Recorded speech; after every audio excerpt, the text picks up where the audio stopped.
Welcome to the Pacesetter Pod, where we explore and reveal the perspectives, insights, and approaches to deliver great results and growth in your agribusiness through better execution.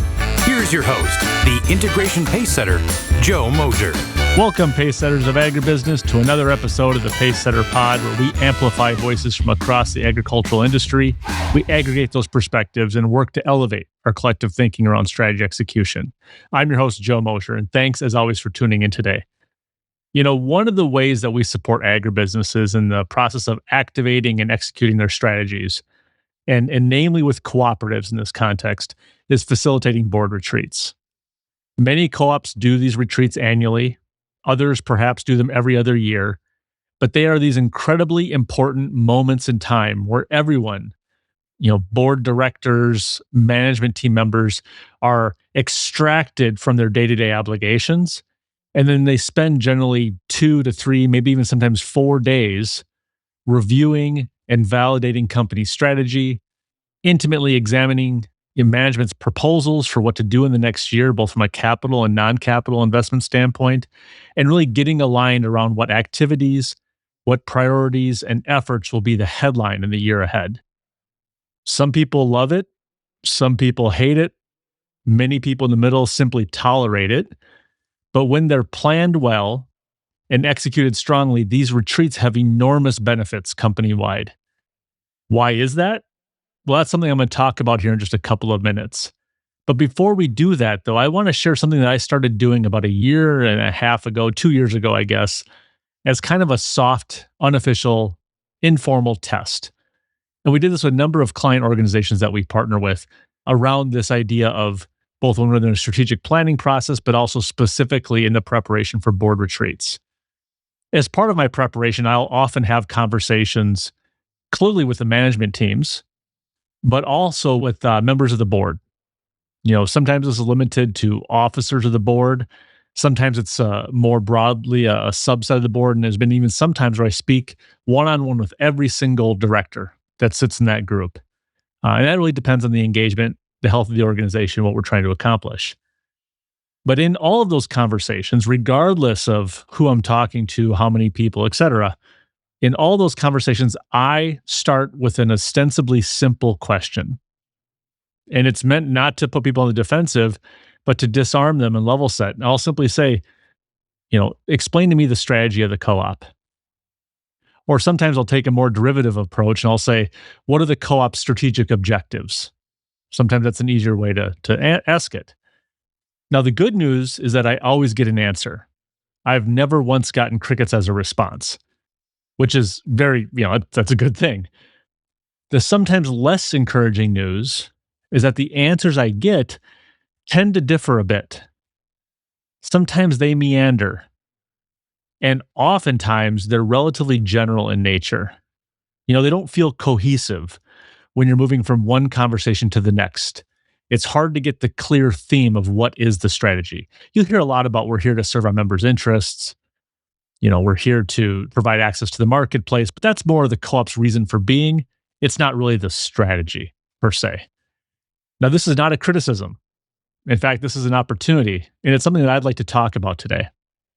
But before we do that, a real quick reminder to like and subscribe to the podcast wherever you get your podcasts. Please consider leaving us a review to let us know how we're doing, letting us know what we're talking about that is additive to your business and your interests, where you like to see maybe less of something, the kinds of guests you want us to talk to, whatever the feedback is. It's the best way to support the program. It's the best way to help us get better, and it doesn't cost you a thing. So a couple of minutes ago, I talked about the classic board retreat, right? The strategy offsite, the pinnacle height of excitement for some people and the absolute depth of despair for others. And how in all of that, it's tremendously impactful. And it really is. Because if nothing else, it ought to deliver one core benefit to the organization, and that's alignment. Now, what do I mean by alignment?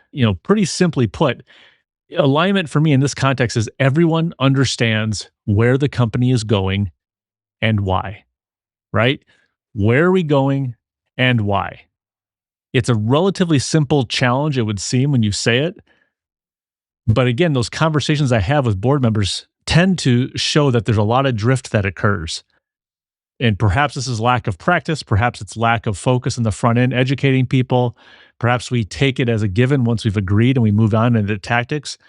But whatever it is, there is an opportunity here to get better at that.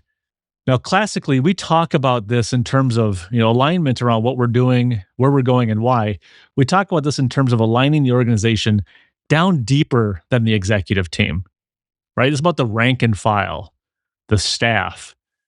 When the organization's aligned around strategy and objectives, it's true, this really is powerful. It enables teams to make better decisions independently without the need for constant direction and constant affirmation from above.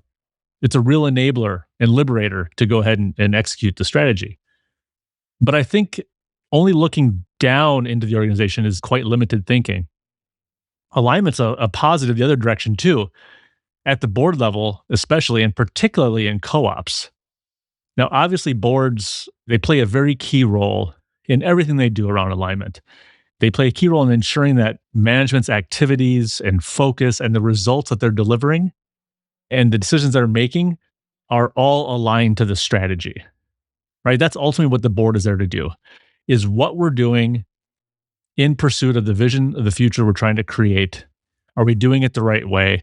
Is aligned with our values? Let's hold management accountable. But for a co-op board, that's true for all boards, but for a co-op board specifically, there's another angle here. They're not independent directors, right?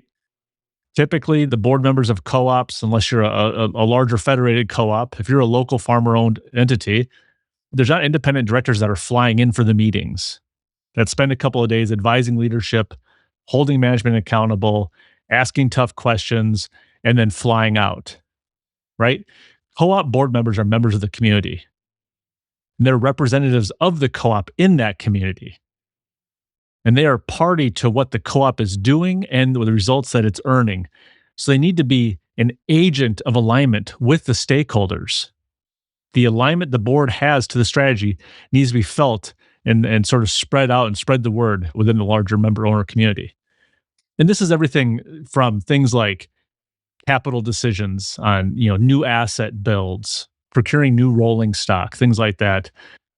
Decisions around patronage levels and returning capital to your members, the decisions taken to close or seasonalize assets, and even also very felt from an employment standpoint when co-ops are growing and adding staff and the questions that generates in the community, as well as when they're contracting and maybe reducing staff, right? There's feedback in both directions. It's not all universally positive or negative.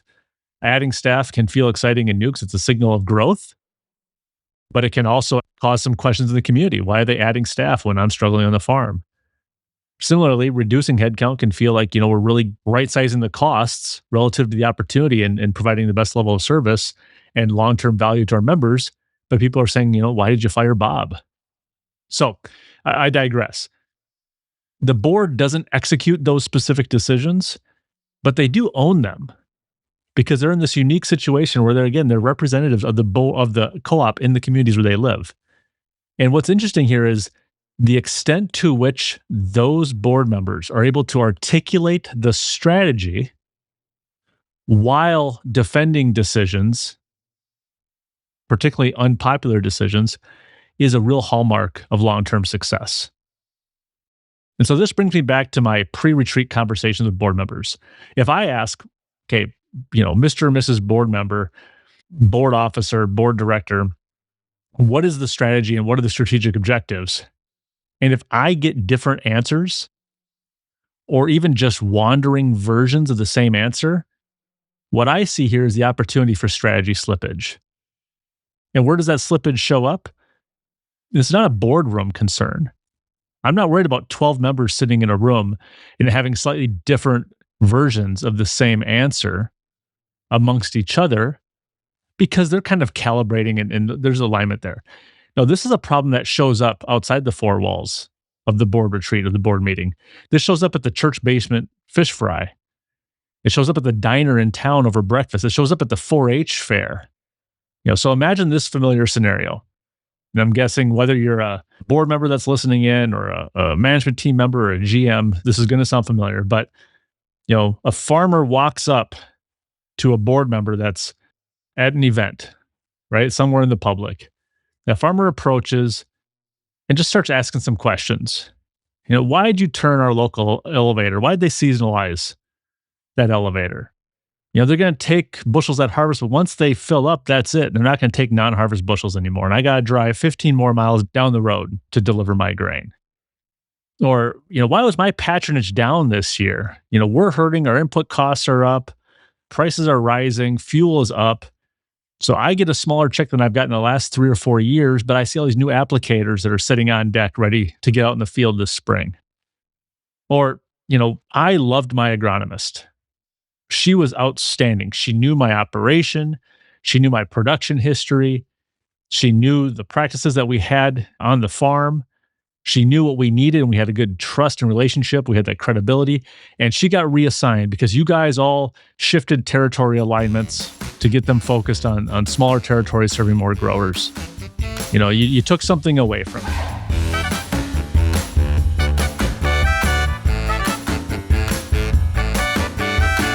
Poorly executed mergers and acquisitions destroy more value than they create. They can set your company back years. To defend your firm's position in the marketplace, you need access to the leading practices that unlock the greater potential of your people, processes, and systems. If you are undertaking a company transformation or pursuing an acquisition as a vehicle to grow, set up a call with Joe by visiting www.moshercg.com. Now, rather than automatically entering into a detailed debate on the merits of a single decision, the board member, if they're well equipped with the ability to articulate strategy, they need to slow down and be able to anchor all of those decisions or all the other decisions that might be unpopular in the community. Anchor all those decisions to one thing: the strategy. They need to be able to pan back, set the strategic context, reaffirm what the co-op is working to achieve, and then talk about the implications of that strategy to that specific outcome that the farmer is not happy with. And I'm going to talk about this in a little bit, in a minute, a little more detail. But if a board member does not have the ability to articulate the strategy, in a kind of a private, low-pressure, one-to-one conversation with someone like myself, think about this. I give them a call. We're 2 to 3 weeks out from our retreat. And say, hey, sir, you remember me from last year? Yeah, good to meet you. How's it been? We get all the catch up out of the way. I say, hey, look, I'm getting ready for the retreat. I just have a question for you. What is the co-op strategy? What are the objectives you're trying to work on? If in that private, low pressure, one-to-one context, really a safe space, if you will, if they are struggling to create a clear picture for what it is that they're trying to accomplish as an organization, then I am confident that things are infinitely more challenging and uncomfortable when they're under that heat lamp of a member owner buttonholing them with some really sensitive topics while they're sitting at the fuel pump, just trying to fill up their truck and go about the day. Right? If they can't articulate it to me, then I wonder how it's happening in the field. And when you're not able to properly articulate the strategy, when you can't sort of anchor the tough decisions that are being made to what the organization is trying to achieve, that's where that slippage occurs. That's where we lose the opportunity to educate our members on what we're trying to do and help them understand how these uncomfortable and sometimes unpopular decisions are actually not just necessary, but they're additive to the future of the organization. And when the organization prospers, that member owner will participate in that value creation. So I'm calling on all of the co-op GMs, all of the executive team members, even the board directors, chairs, vice chairs, whoever it is, that are listening in, try to step up and take the strategy recitation challenge. And the strategy recitation challenge is this. Ask yourself, and even practice in the privacy of your own home, behind closed doors, can you confidently and naturally recite your strategy and strategic objectives? Give it a try. And then think about how comfortable you are doing it. And once you get kind of clear on what you think it is, go ahead and just give a couple of people a call and ask them to do the same, right? What you hear will tell you a lot about the level of alignment around strategy among that group. And the level of alignment around strategy is going to also be reflective of their ability to evangelize the strategy in the community.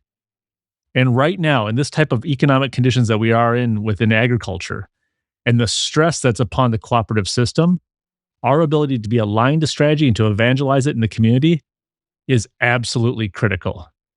Now, I said I was going to give you an example, and I don't want to betray any confidences here, but I'm going to share an example with you of some of the work that we've been doing recently with a very strong organization, both at the management team level and the board level. An organization that has some big ideas for the future that they're working on to move the organization forward. And they're doing this despite some pretty challenging conditions for their grower base. Now, they're not your typical row crop multi-line co-op, in full disclosure, but the example holds up really well. They have a vision for the future, of course. They have a strategy to realize that vision. And they have a set of tactics that are going to help pursue execution of that strategy. And they've also done a little bit of additional work to codify this into 3 very straightforward strategic objectives. 3 simple things that you can use. It doesn't sound like an elevator speech. It's like, here's the 3 things we're trying to accomplish that are reflective of our strategy. They are improve shareholder returns, and that's as measured by revenue per acre. They're trying to increase shareholder value as measured by share price in the co-op. And they're trying to de-risk the business from price and market volatility, which is where they choose how to allocate focus around internal efficiencies and margin improvement, quality improvement, diversification, M&A, joint ventures and partnerships, things like that. So again, improve revenue per acre, increase share price, de-risk the business from price and market volatility, right? Those are 3 very succinct, very clear strategic anchors. Now imagine that same conversation where that disgruntled member owner walks up to the board director sitting at the fuel pump, putting fuel in their truck. The frustration that member owner feels about losing their agronomist, about losing access to that location, their frustration around the low patronage relative to the new fleet investments that have been made, all of that is legitimate. And they have every right to feel that way. So in no way is this a way to sort of undermine the credibility of their, authentic felt emotions. But when they go up and they start challenging that board member, when the response from the board member is not a direct and immediate defense of that specific decision, we had to close the elevator because of XYZ. We had to reallocate your agronomist because of, ABC. When it's not immediately based on the economic rationale of that specific decision, and instead they say, well, okay, first and foremost, let's widen the lens here. The co-op is trying to improve revenue per acre. We're looking for ways to increase shareholder value. And we're also working to de-risk the business from volatility. Suddenly, the economic rationale of that unpopular decision is anchored to the underlying strategy. You're giving it context. You're not undermining their valid human emotion.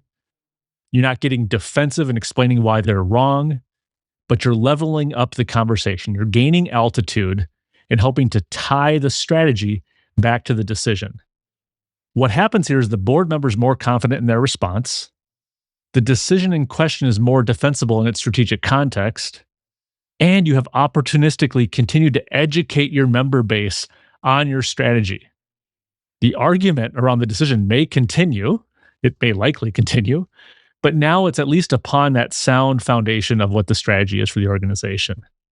And so again, this co-op that I'm talking about, they haven't got it perfect yet. I don't know that every single member or board director could, off the top of their head, recite all 3 of those strategic objectives, but they're further along than many, both in the clarity and crystallization of what those objectives are, and in their board meetings, practicing it, reaffirming it, talking about it, showing how this aligns to those objectives, this investment versus that investment. They're doing the work to create the alignment, not to just push it deeper into the organization and make sure the staff and employees can follow it, but to push it up in the organization to the board such that that message can get out into the member owner community. So again, my challenge to each of you listening today is to privately recite your strategy and then ask others to do the same. And then see how much daylight is there between answers. Are you comfortable with the lack of clarity? Does the meandering answers perhaps give you some discomfort and highlight this is an opportunity for us to work on? We do so much work in businesses to develop our strategy and then get right to the strategic plan and move on down the road. We're all action-oriented. It's what we do, and it's one of the reasons we get so much done. But we got to spend a little bit more time, not a lot, just a little bit more time on the front end saying, how do we distill this down to its simplest points? And then get really good at being able to tell that story. Now, today I spoke a lot about co-ops, almost exclusively about co-ops, I think, but this holds water elsewhere too. CEOs of private companies can do this with their management teams. Department heads can do this with their staff. Independent board directors can do this with their peers. So while we're talking about co-ops specifically, this does have broad application. The ability to clearly and confidently recite your strategy will pay dividends. Thank you as always for tuning in today. I hope that was both relevant and helpful. It's something that I see and hear a lot. Like I said, I've been testing this for the last 18 to 24 months, and I felt like it was something to share as we come into the spring season here. I appreciate you being part of the Pacesetter Pod community. The fact that you take time to listen, you consider and then action new ways to improve strategy execution and support a growing your agribusiness, it means a lot. I hope you're getting benefit from this, and I hope you'll let us know how we can do better. Thank you for joining today. I look forward to having you next time here on the Pacesetter Pod. This is the podcastfactory.com.